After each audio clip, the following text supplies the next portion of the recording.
আজকের এই ভিডিওতে আপনাদেরকে ফোনের 4টি গুরুত্বপূর্ণ এবং সিক্রেট কোড দেখাবো, মানে গোপন কোড। এই কোডগুলো সবারই জেনে রাখা উচিত। যারা স্মার্টফোন ইউজ করেন, যারা স্মার্টফোন ইউজার আছেন, তাদের কিন্তু এই কোডগুলো জেনে রাখা খুবই গুরুত্বপূর্ণ। যে কোনো সময় কিন্তু আপনার বিপদ চলে আসতে পারে এই কোডটি না জানা থাকলে, ঠিক আছে? তো চলুন কথা না বাড়িয়ে ভিডিওর মূল কাজে চলে যাই। তো যারা যারা আমার চ্যানেলটি এখনও সাবস্ক্রাইব করেনি, অবশ্যই আমাদের চ্যানেলটি সাবস্ক্রাইব করে আমার পাশেই থাকবেন। তো চলুন ভিডিওর মূল কাজে চলে যাই। তো এই 4টি কোড কি আপনাদেরকে আমি এক এক করে দেখিয়ে দিচ্ছি। তো আপনারা ভিডিওটি সম্পূর্ণ মনোযোগ সহকারে দেখবেন, ঠিক আছে? তো আমি এখান থেকে কোডগুলো ডায়াল করে আপনাদেরকে দেখিয়ে দিচ্ছি। তো এখান থেকে আমি *#21# ডায়াল করার পরে আমি এটাকে ডায়াল করে দেবো, ঠিক আছে?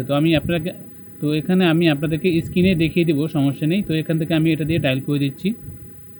তো ডায়াল করে দেওয়ার পর দেখতে পাচ্ছেন কল ফরওয়ার্ডিং ভয়েস, দেখতে পাচ্ছেন নট ফরওয়ার্ডেড, ঠিক আছে? মানে এটা হচ্ছে আপনার ফোন যদি কেউ, মানে আপনার কল যদি কেউ ফরওয়ার্ড করে রাখে, তাহলে কিন্তু আপনার সেই কল ফরওয়ার্ডিং নাম্বারটা এখানে শো করবে, ঠিক আছে? আপনার সেই নাম্বারটি এখানে শো করবে। এখানে আপনি দেখাবে আপনার কল ফরওয়ার্ডিং নাম্বারটা এখানে শো করবে যদি কেউ কল ফরওয়ার্ডিং করে রাখে। আর কথা হচ্ছে, কল ফরওয়ার্ডিং করে রাখলে কি সমস্যা, আপনি আপনার ফোনে যখনই কল আসবে, আপনার এই কলটি কিন্তু যেই নাম্বার দিয়ে কল ফরওয়ার্ডিং করে রাখবে তার নাম্বারে কিন্তু চলে যাবে, ঠিক আছে? এক্ষেত্রে কিন্তু আপনার অনেক বড় ধরনের সমস্যা হতে পারে। তো আপনি এই কল ফরওয়ার্ডিং কীভাবে বন্ধ করবেন, আপনাদেরকে আমি সেই প্রসেসটাও দেখিয়ে দিচ্ছি। তো কল ফরওয়ার্ডিং বন্ধ করার জন্য আপনি এখান থেকে আবার ডায়াল প্যাডে আসার পরে এখানে আপনি লিখবেন ##002# লিখে আপনি এটাকে ডায়াল করে দেবেন। তো আমি এখান থেকে আবার এটা ডায়াল করে দিচ্ছি, ঠিক আছে? তো ডায়াল করে দেওয়ার পরে এখানে দেখতে পাচ্ছেন ইরেজ ওয়াজ সাকসেসফুল, মানে আপনার কল ফরওয়ার্ডিং কিন্তু এখান থেকে সাকসেসফুল, মানে অফ হয়ে গেল। যদি এখানে আপনার ফোনে যদি কোনো ধরনের কল ফরওয়ার্ডিং হয়ে থাকে, তাহলে আপনি এই কোডটি ডায়াল করার মাধ্যমে কিন্তু কল ফরওয়ার্ডিংটি অফ করতে পারবেন। আশা করি বুঝতে পেরেছেন। তো এখন চলুন দ্বিতীয় নাম্বার টিপসটি আপনাদেরকে দেখিয়ে দিচ্ছি। তো দ্বিতীয় নাম্বার যে কোডটি হচ্ছে, সেই কোডটি আমি আপনাদেরকে দেখিয়ে দিচ্ছি। তো এখানে আপনি ডায়াল করবেন *#06#। তো এটা ডায়াল করার সাথে সাথে দেখতে পাবেন আইএমই নাম্বার দেখতে পাবেন, আইএমই নাম্বার 1 এবং আইএমই নাম্বার 2, ঠিক আছে? তো কথা হচ্ছে, আপনি এই আইএমই নাম্বার দিয়ে কি করবেন, আপনার ফোনটি যখন হারিয়ে যাবে অথবা যদি আপনার ফোনটি চুরি হয়ে যায়, তাহলে আপনি এই আইএমই নাম্বারের সাহায্যে কিন্তু আপনি থানায় গিয়ে জিডি করতে পারবেন। আপনি এই আইএমই নাম্বারের মাধ্যমে কিন্তু আপনার ফোনটি আবার ফিরে পাবেন। আশা করি বুঝতে পেরেছেন এই আইএমই নাম্বারের কাজ কী। তো এটা গেল, তো নাম্বার 2 গেল। এখন আপনাদেরকে দেখাবো এখন তৃতীয় নাম্বার কোডটি কি, আপনাদেরকে আমি দেখিয়ে দিচ্ছি। তৃতীয় নাম্বার কোডটি হচ্ছে, আপনারা কিন্তু অনেকেই আছেন একাধিক সিম ব্যবহার করেন, সেক্ষেত্রে কিন্তু আপনারা সব সিমের নাম্বার কিন্তু মুখস্থ রাখতে পারেন না, অথবা মুখস্থ রাখলেও পরবর্তীতে দেখা যায় ভুলে যান। তো এখন চাইলে আপনি এই কোডের মাধ্যমে কিন্তু আপনার সিমের নাম্বারগুলো আপনি বের করতে পারবেন।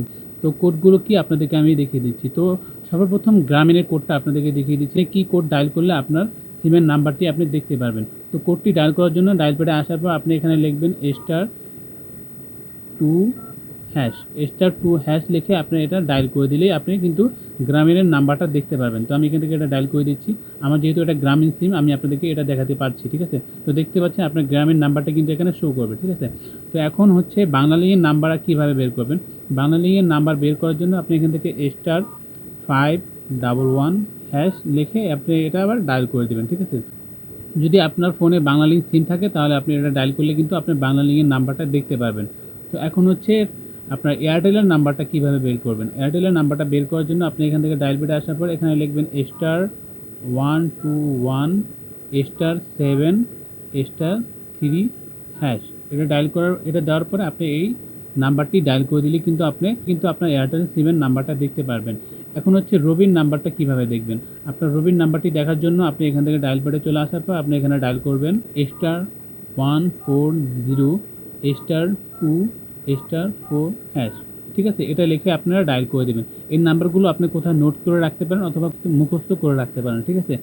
এটা লিখে ডায়াল করলে কিন্তু আপনার রবি সিমের নাম্বারটা দেখতে পারবেন, ঠিক আছে? এখন দেখাবো আপনাদেরকে টেলিটকের সিমের নাম্বার কীভাবে দেখবেন। তো টেলিটক সিমের নাম্বার দেখার জন্য আপনি এখানে ডায়াল প্যাডে চলে আসার পর আপনি এখানে ডায়াল করবেন *551# লিখে ডায়াল করলে কিন্তু আপনার টেলিটকের সিমের নাম্বারটা দেখতে পারবেন।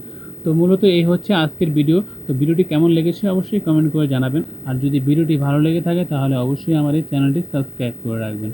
আর এই ভিডিওটি আপনার বন্ধুদের মাঝে শেয়ার করে দেবেন। তো ভালো থাকবেন সবাই। ধন্যবাদ সবাইকে। আল্লাহ হাফেজ।